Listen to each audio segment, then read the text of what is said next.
Assalamualaikum warahmatullahi wabarakatuh. Pada kesempatan kali ini kita akan membahas tentang tanaman menghasilkan atau TM. Tanaman menghasilkan atau TM pada perkebunan kelapa sawit dimulai setelah tanaman berusia sekitar 3 sampai dengan 4 tahun sejak penanaman. Pada fase ini, pohon sawit sudah mulai menghasilkan buah yang cukup untuk dipanen secara ekonomis. Masa produktif ini dapat bertahan hingga usia 25 sampai dengan 30 tahun tergantung dari pemeliharaan dari kondisi lingkungan. Secara umum, terdapat 3 fase penting pada tanaman menghasilkan. Yang pertama, fase awal TM, yaitu tahun ke-4 hingga tahun ke-8. Pada fase ini produksi buah meningkat secara bertahap. Kemudian fase produktivitas puncak atau tahun ke-8 hingga ke-18. Produksi buah berada pada titik tertinggi. Kemudian fase menurun tahun ke-19 hingga ke-25 sampai dengan 30. Produksi mulai menurun akibat faktor usia tanaman. Yang kedua, pemeliharaan tanaman menghasilkan. Pemeliharaan TM mencakup berbagai kegiatan yang bertujuan untuk memaksimalkan produksi dan menjaga kesehatan tanaman agar tetap produktif selama masa hidupnya. Setiap aspek pemeliharaan dilakukan secara teratur dan terukur. Yang pertama, pemupukan. Pemupukan merupakan salah satu faktor kunci dalam menjaga kesehatan dan produktivitas tanaman. Kebutuhan pupuk berbeda-beda tergantung kondisi tanah, cuaca, dan usia tanaman. Jenis pupuk: nitrogen atau N, penting untuk pertumbuhan vegetatif, daun, dan batang. Fosfor meningkatkan sistem perakaran dan pembentukan buah.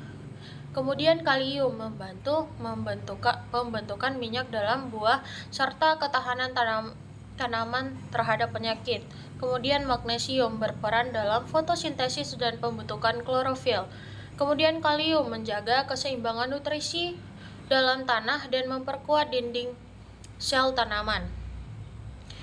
Suplemen mikronutrien, boron atau seng atau Zn, tembaga, dan mangan diberikan sesuai kebutuhan berdasarkan analisis tanah dan daun. Metode pemupukan. Pemupukan dilakukan 2 sampai dengan 4 kali per tahun, tergantung pada kondisi tanah dan analisis daun. Apabila pupuk bisa dilakukan secara manual menggunakan tenaga kerja dengan menaburkan pupuk di sekitar pangkal pohon atau cincin pupuk, atau dengan bantuan mekanisasi jika skala perkebunan besar.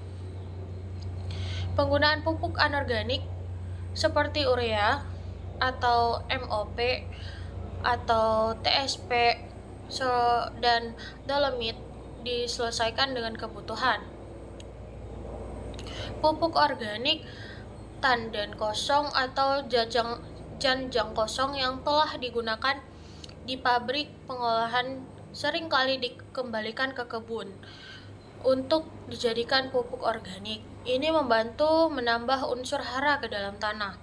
Pada masa tanaman menghasilkan atau TM, dosis pemupukan disesuaikan dengan umur tanaman, kondisi tanah, dan hasil analisis daun. Berikut adalah panduan umum pemupukan tanaman kelapa sawit berdasarkan usia tanaman per tahun selama fase TM. Umur 4 sampai dengan 10 tahun awal TM.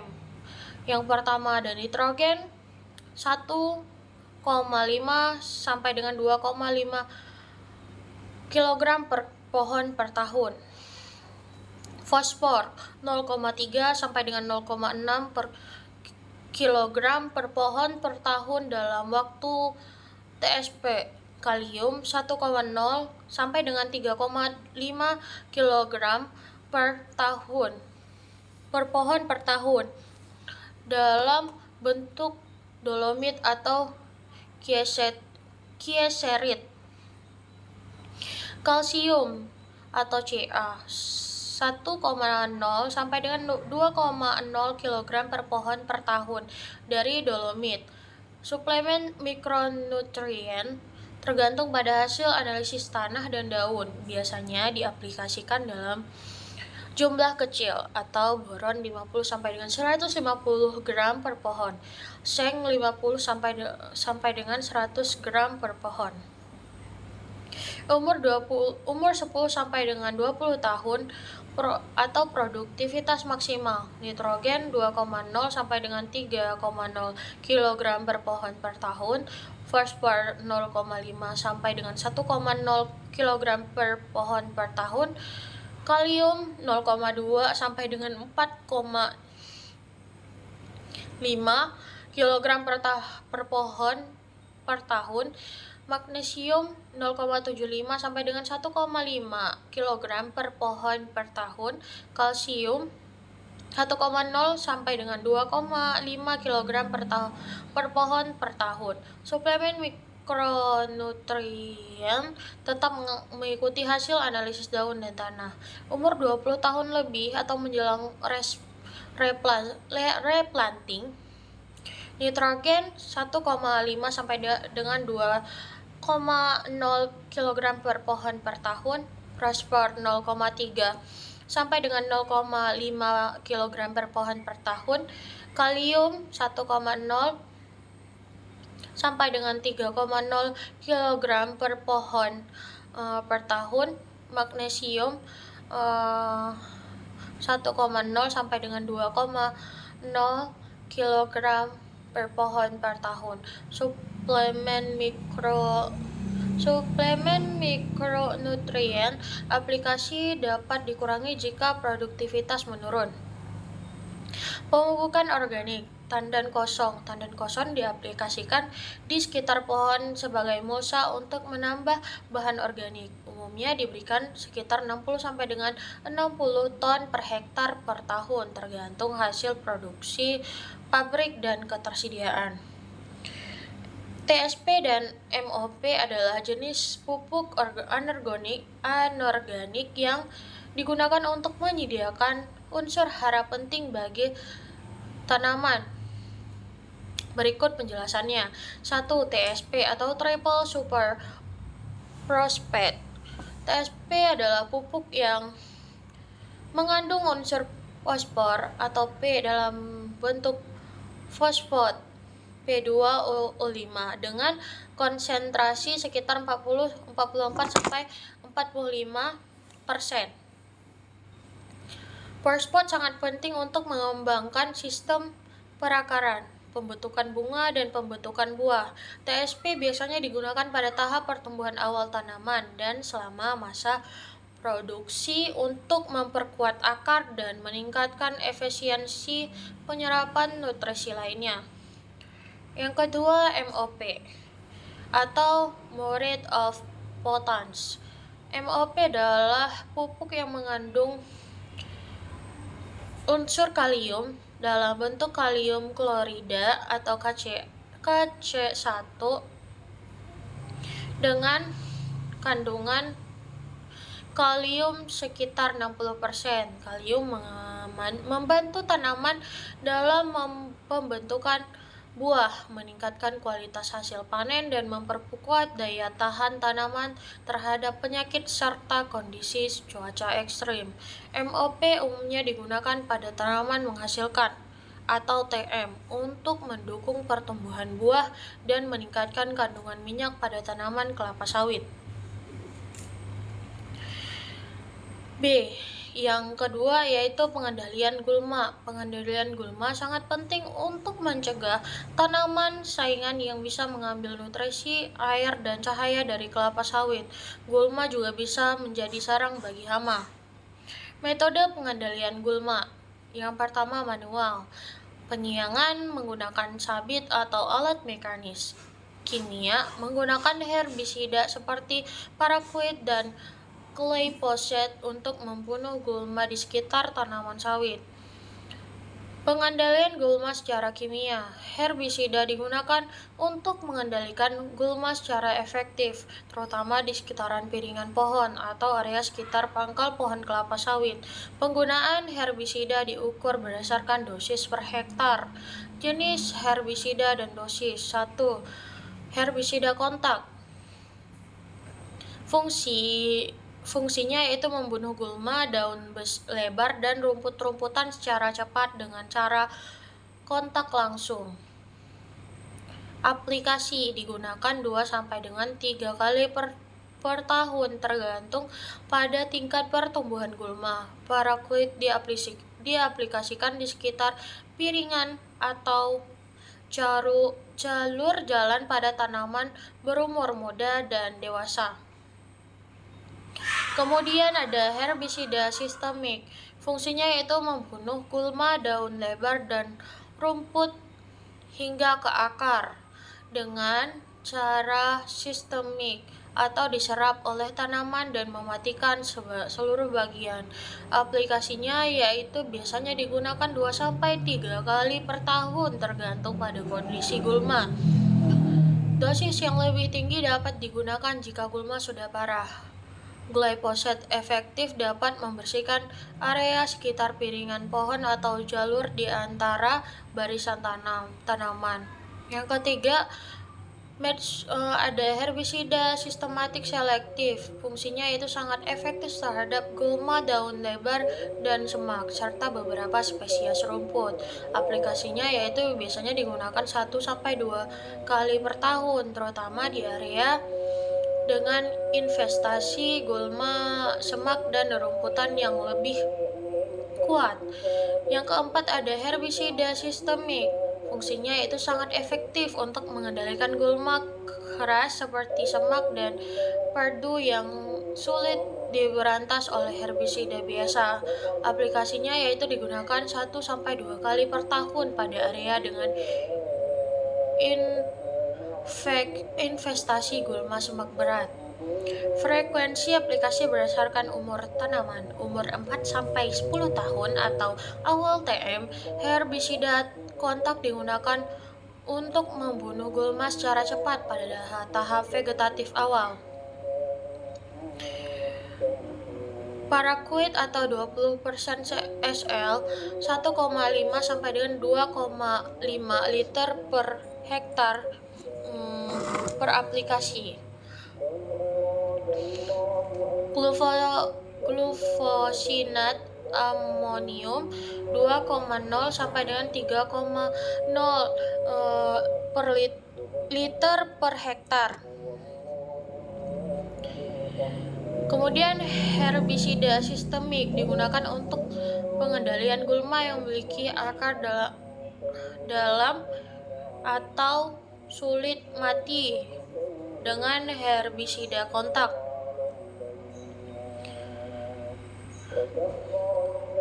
Glyphosate atau 41% SL 2,0 sampai dengan 4,0 liter per hektar per aplikasi. Aplikasi herbisida dilakukan 2 sampai dengan 4 kali per tahun tergantung pada tingkat pertumbuhan gulma dan intensitas inventasi gulma di lahan. Umur 10 sampai dengan 20 tahun produktivitas maksimal. Herbisida kontak Paraquat 1,5 sampai dengan 2,0 liter per hektar. Glufosinat amonium 2,0 sampai dengan 3,0 liter per hektar. Herbisida sistemik. Glyphosate 3,0 sampai dengan 4,5 liter per hektar. Tergantung pada kondisi gulma. Penggunaan herbisida kimia harus disesuaikan dengan kondisi pertumbuhan gulma. Pada umur ini, gulma cenderung lebih mudah dikendalikan karena kanopi pohon kelapa sawit mulai lebih rapat dan mengurangi cahaya yang sampai ke tanah sehingga menghambat pertumbuhan gulma. Umur 20 tahun umur 20 20 tahun lebih menjelang replanting, herbisida kontak paraquat adalah 1,0 sampai dengan 2,0 liter per hektar. Glufosida amonium 1,5 sampai dengan 2,5 liter per hektar. Herbisida sistemik glyphosate 2,0 sampai dengan 3,5 liter per hektar, tergantung pada kondisi gulma dan sejenisnya. Penutup tanah atau cover crops, legum penutup tanah atau LCC seperti Mucuna bracteata sering digunakan untuk menekan pertumbuhan gulma sekaligus memperbaiki kesuburan tanah melalui penambahan nitrogen. Yang ketiga, pemangkasan daun. Pemangkasan daun dilakukan untuk memudahkan pemanenan dan menjaga tanaman agar tetap produktif. Frekuensi pemangkasan biasanya dilakukan 2 sampai dengan 3 kali per tahun tergantung jumlah daun mati atau rusak. Metode pemangkasan daun dipangkas menggunakan egrek atau alat pemotong daun khusus. Daun yang sudah mati dan kering diletakkan di sekitar pangkal pohon untuk mempertahankan kelembaban tanah. Manfaat pemangkasan mempermudah panen. Daun yang terlalu banyak atau terlalu panjang dapat menghalangi akses di tandan buah. Mengurangi hama, daun yang mati dan kering dapat menjadi sarang hama.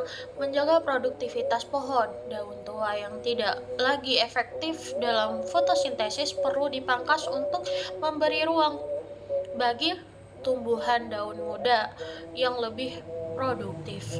Metode pemangkasan yaitu daun yang dipangkas adalah 2 sampai 3 pelepah terendah setiap kali panen atau sesuai dengan kebutuhan. Daun yang dipangkas kemudian disusun rapi di barisan antara pohon untuk berfungsi sebagai mulsa alami dan mencegah erosi tanah.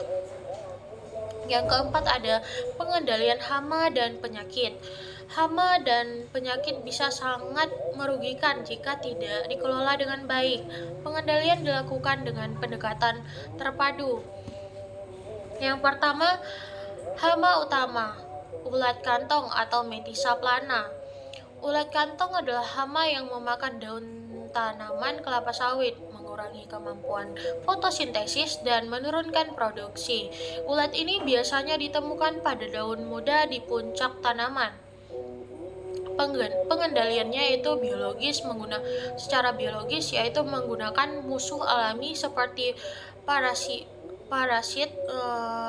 Mataurid salebrosa dan predator Skycanus dichrotomus untuk mengurangi populasi ulat kantong.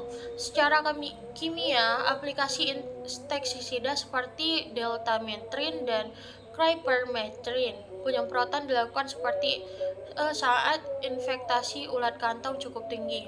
Kemudian pengendalian terpadu, pemantauan berkala atau monitoring terhadap populasi ulat kantong dan menggunakan insektisida hanya jika diperlukan. Selain itu, konservasi musuh alami alami di perkebunan juga penting untuk menjaga keseimbangan ekosistem. Kemudian kumbang tanduk. Kumbang tanduk merusak pucuk tanaman kelapa sawit muda dengan menggerek bagian dalam batang yang dapat menghambat pertumbuhan atau bahkan mematikan tanaman. Pengendaliannya yaitu secara biologis menggunakan agen biokontrol seperti jamur etramopatogen atau Metarhizium anisoplase yang efektif menyerang kumbang tanduk. Secara kultural yaitu pengelolaan bahan organik atau sisa-sisa kayu bekas replanting yang menjadi tempat perkembangbiakan kumbang harus diperhatikan. Pengelolaan tumpukan batang kelapa sawit secara tepat mengurangi potensi perkembangbiakan kumbang. Secara kimia, insektisida berbasis karbofuran atau crypermethrin dapat digunakan terutama pada saat serangan kumbang terlihat signifikan. Yang tiga, tikus.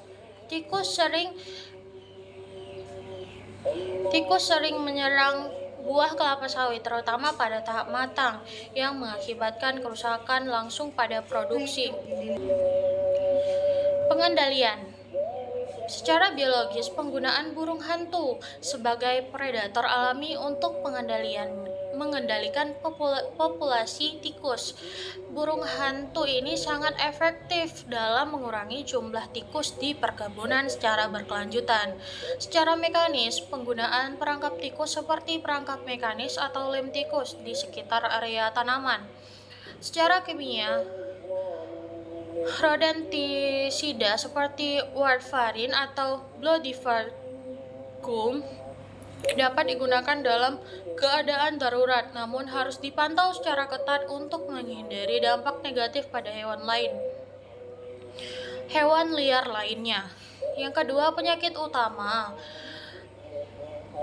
ada busuk pangkal batang atau Ganoderma bonines.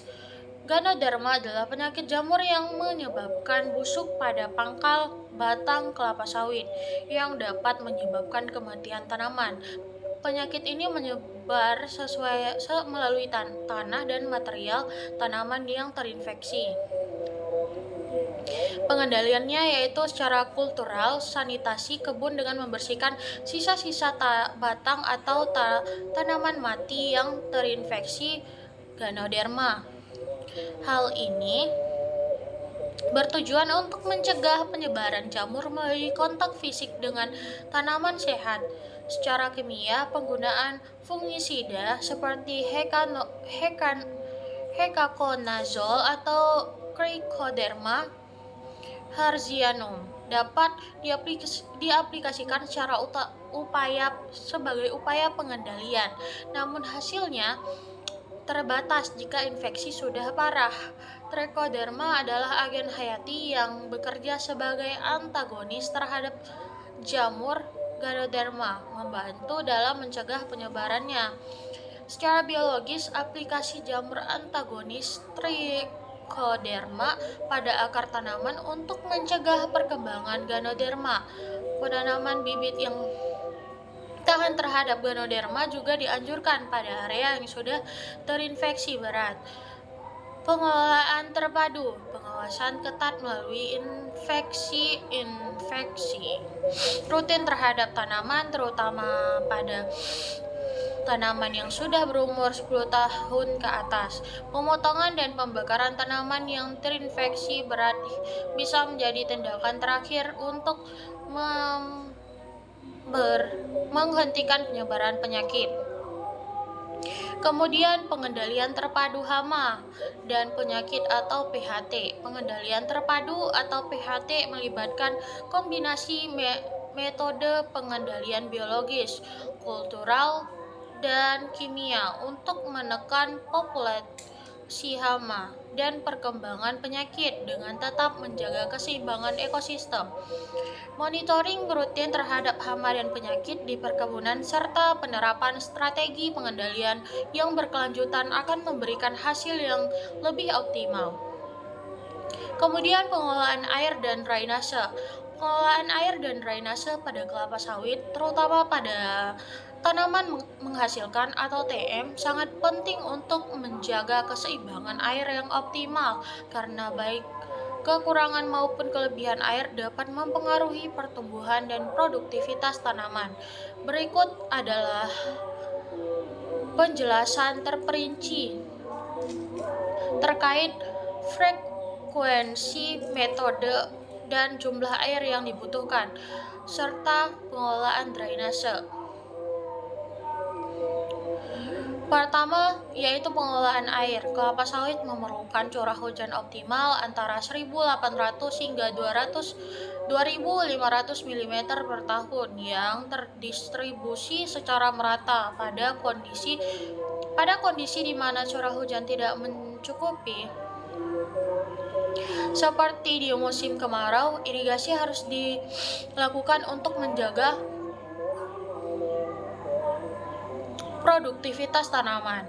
Irigasi pada musim kemarau, kebutuhan air per tanaman. Tanaman kelapa sawit memerlukan sekitar 130 sampai dengan 150 liter air per hari per pohon pada musim kemarau, dengan asumsi musim kemarau berlangsung selama 3 sampai dengan 4 bulan atau 120 hari. Total air yang dibutuhkan per pohon adalah sekitar 15.600 sampai dengan 18.000 liter per tahun. Sistem irigasi yang digunakan yaitu irigasi tetes atau drip irrigation.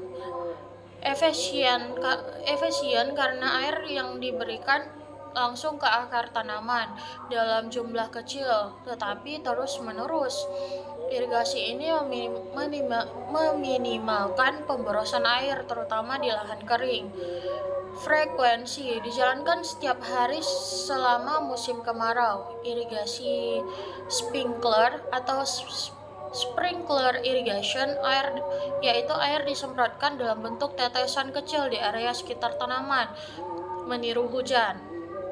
Frekuensinya yaitu bergantung pada kekeringan. Irigasi sprinkler dilakukan 1 sampai dengan 2 kali per minggu.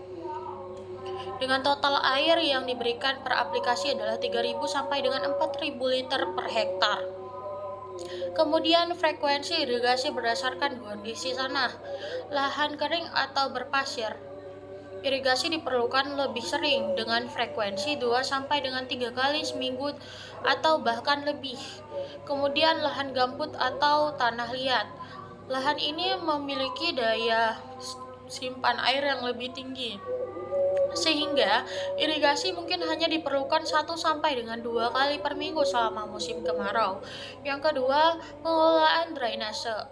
Pengelolaan drainase sangat penting untuk mencegah genangan air yang bisa menyebabkan kondisi anaerob atau kekurangan oksigen pada akar, menghambat pertumbuhan tanaman dan memicu serangan penyakit seperti Ganoderma. Sistem drainase di lahan gambut atau data. Kedalaman dan lebar saluran. Di dalam gambut, saluran drainase harus dibuat dengan kedalaman 80 sampai dengan 100 cm dan lebar 50 sampai dengan 60 cm. Kedalaman ini cukup untuk memastikan air terlebih dapat dialihkan dari permukaan tanah. Di lahan datar non-gambut, kedalaman saluran drainase bisa lebih dangkal, sekitar 50 sampai dengan 80 cm tergantung kondisi tanah dan curah hujan. Jarak antara saluran drainase, umumnya jarak antara saluran drainase adalah 30 sampai dengan 50 meter tergantung pada topografi dan tekstur tanah. Kemudian frekuensi pembersihan dan pemeliharaan drainase. Pembersihan saluran drainase dilakukan setidaknya 2 kali per tahun, terutama sebelum dan setelah musim hujan, untuk memastikan saluran tidak tersumbat oleh lumpur, gulma, atau sampah organik lainnya. Pemeliharaan rutin. Saluran harus dipantau setiap bulan untuk memastikan tidak ada genangan yang dapat menyebabkan pembusukan akar. Kemudian pengelolaan air di lahan berbukit. Pembuatan terasering pada lahan miring. Terasering dibangun untuk memperlambat aliran air dan mencegah erosi. Saluran kontur. Saluran drainase dibuat sejajar dengan kontur lahan untuk mengurangi kecepatan aliran air, mencegah erosi, dan mengarahkan air berlebih ke saluran utama. Kemudian, menggunakan kolam penampungan atau water reservoirs. Penampungan air hujan. Di beberapa perkebunan, kolam menampung air dibangun untuk menampung air hujan yang dapat digunakan selama musim kemarau. Kapasitas penampungan. Kolam ini biasanya didesain untuk menampung air dengan kapasitas 10.000 sampai dengan 20.000 meter kubik per hektar, tergantung kebutuhan irigasi kebun. Ketiga, proses pemanenan. Pemanenan kelapa sawit memerlukan teknik yang baik untuk memastikan hasil buah optimal dan mencegah kerusakan pada pohon. Kriteria pematangan buah. Tandan buah segar atau TBS harus dipanen pada saat buah sudah matang sempurna untuk mendapatkan hasil minyak sawit yang maksimal. Indikasi kematangan, warna buah menjadi lebih merah ke oren-orenan cerah. Kemudian 5-10% brondolan atau buah kecil yang lepas dari tandan sudah jatuh di sekitaran tandan. Kualitas buah jika dipanen terlebih awal, kandungan minyaknya belum maksimal. Jika terlambat dipanen, kandungan asam lemak bebas atau FFA meningkat sehingga menurunkan kualitas minyak. Asam lemak bebas atau free fat acid atau komponen yang terbentuk akibat pemecahan lemak atau minyak menjadi gliserol dan asam lemak. Dalam konteks minyak kelapa sawit, VVA mengacu pada jumlah asam lemak terpisah dari trigliserida dalam minyak sawit mentah atau CPO. Penjelasan singkat. Sumber FFA dihasilkan dari proses hidrolisis atau oksidasi triglisida dalam minyak sawit yang bisa terjadi selama pemanenan, pengolahan atau penyimpanan. Semakin lama waktu antara pemanenan dan pemprosesan, semakin tinggi kadar FFA,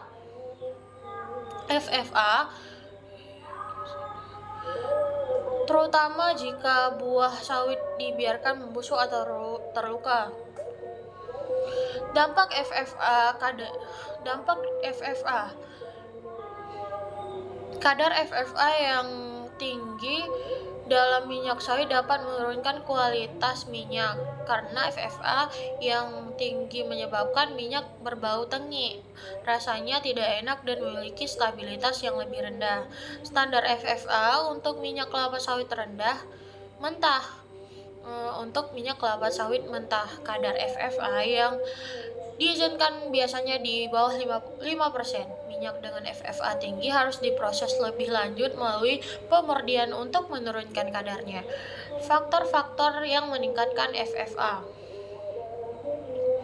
Buah sawit yang terlambat dipanen atau busuk, penanganan yang buruk selama pengangkutan, suhu dan kelembapan tinggi selama penyimpanan.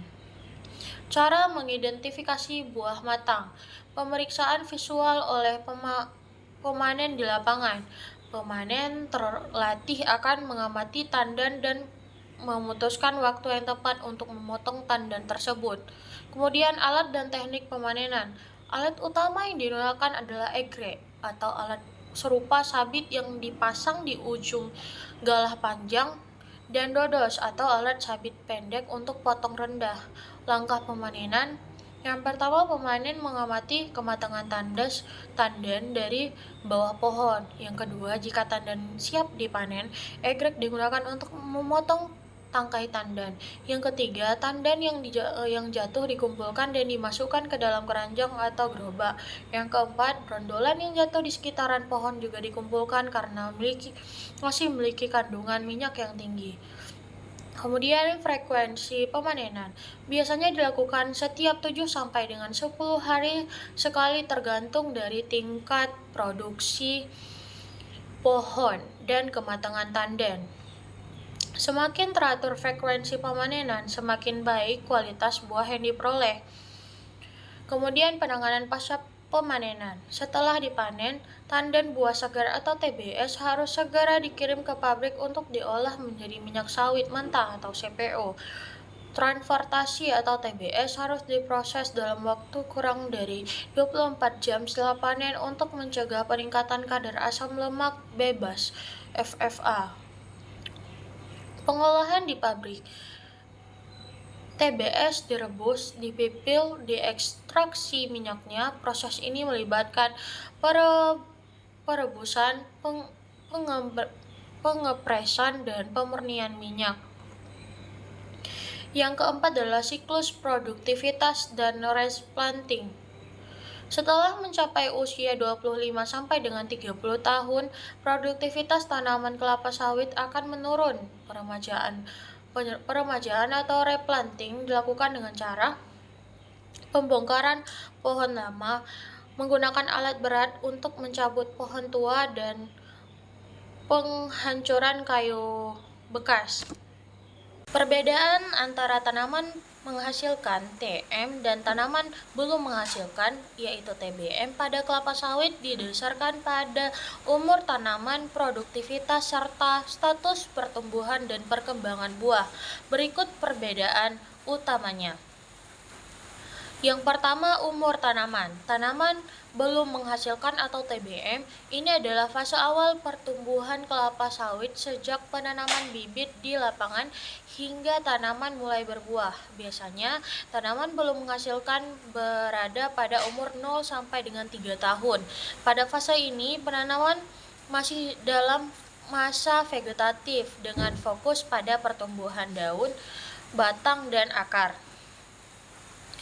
Tanaman menghasilkan mulai berbuah secara komersial dan dapat dipanen.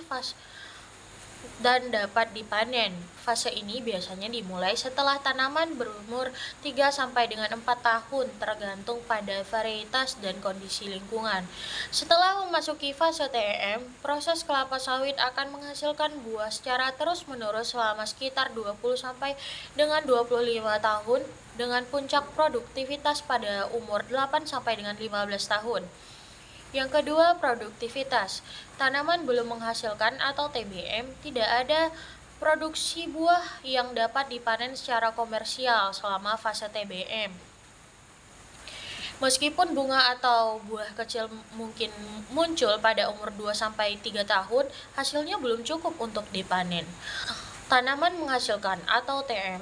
Pada fase TM, pohon mulai menghasilkan tandan buah segar atau TBS secara konsisten dan bisa dipanen.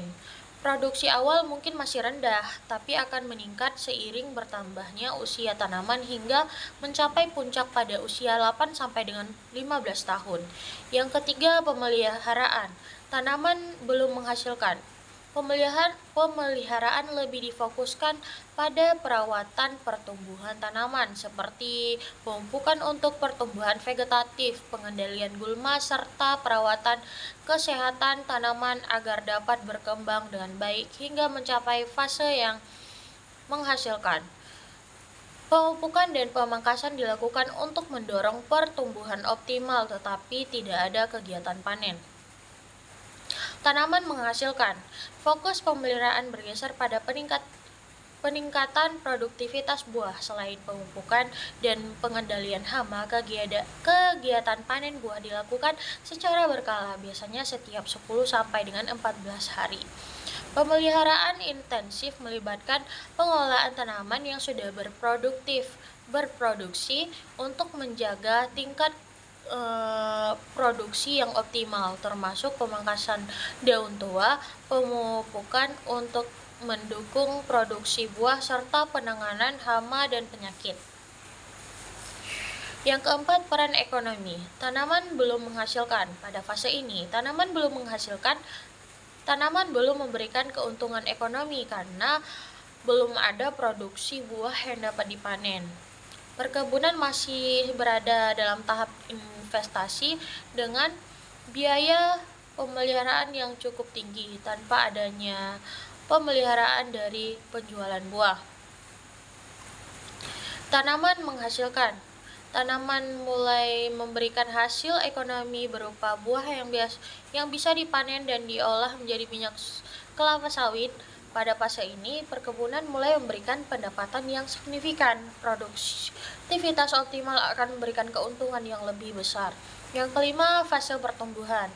Tanaman belum menghasilkan. Tanaman masih berada dalam fase pertumbuhan vegetatif dengan fokus pada perkembangan batang, akar, dan daun. Tanaman akan terus membesar dan mempersiapkan diri untuk masuk ke fase reproduktif. Tanaman menghasilkan. Pada fase ini, tanaman memasuki fase reproduktif, di mana energi dialokasikan untuk pembentukan bunga dan buah. Pertumbuhan vegetatif terus berlangsung, tetapi fokus utamanya adalah pada produksi buah. Yang keenam, pengolahan hama dan penyakit. Tanaman belum menghasilkan atau TBM, hama dan penyakit tetap harus dikendalikan, tetapi resikonya cenderung lebih rendah dibandingkan pada tanaman menghasilkan. Pemantauan lebih difokuskan pada kesehatan umum tanaman untuk memastikan tanaman dapat tumbuh secara optimal. Tanaman menghasilkan, pada fase ini pengolahan hama dan penyakit lebih intensif karena tanaman yang menghasilkan buah dan serangan hama atau penyakit dapat berdampak langsung pada produktivitas dan kualitas buah. Perhatian khusus diberikan pada tandan buah segar atau TBS dan bagian tanaman lainnya yang mempengaruhi produksi. Buah banci kelapa sawit adalah salah satu masalah dalam industri perkebunan kelapa sawit yang dapat mengurangi produktivitas. Penyebab utama dari terbentuknya buah banci bisa berasal dari beberapa faktor, termasuk faktor genetik, lingkungan, dan praktik agronomi yang kurang tepat. Berikut penjelasan lebih lengkap tentang masing-masing penyebab. Yang pertama, faktor genetik.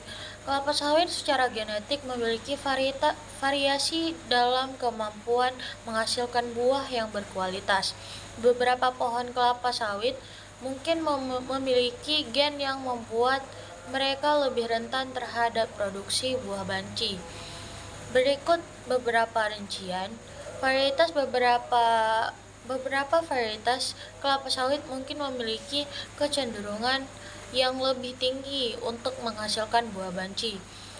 Varietas hibrida yang dipilih untuk produktivitas tinggi mungkin kurang stabil secara genetik, yang menyebabkan beberapa tanaman menghasilkan buah yang tidak sempurna. Kualitas bibit yang tidak berkualitas atau hasil dari persilangan yang tidak terkontrol dapat mengakibatkan kelapa sawit dengan potensi genetik yang lemah untuk produksi buah yang normal.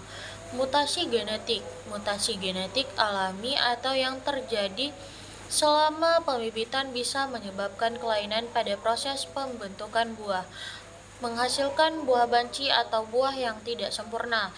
Yang kedua, faktor lingkungan. Lingkungan tempat kelapa sawit tumbuh memiliki dampak besar pada perkembangan buah. Beberapa faktor lingkungan yang dapat memicu terbentuknya buah banci antara lain kondisi cuaca ekstrim, suhu yang terlalu tinggi atau rendah, kekeringan berkepanjangan, atau curah hujan yang berkelebihan dapat mengganggu proses pembentukan buah. Cuaca yang tidak sesuai selama periode pembungaan hingga pematangan buah dapat menyebabkan malformasi pada buah. Stres air, kekurangan atau kelebihan air di tanah dapat menyebabkan pohon kelapa sawit mengalami stres yang menghambat perkembangan bunga dan buah secara optimal. Kekurangan air dapat menyebabkan kegagalan dalam proses penyerbukan atau pematangan buah, sementara kelebihan air bisa merusak sistem akar. Kualitas tanah yang miskin nutrisi, terutama kekurangan unsur hara penting seperti nitrogen, kalium, dan fosfor, dapat mempengaruhi perkembangan buah. Selain itu, tanah dengan erasi yang buruk, terlalu padat, atau terlalu asam atau alkalis dapat memperlambat penyerapan nutrisi oleh tanaman. Sinar matahari.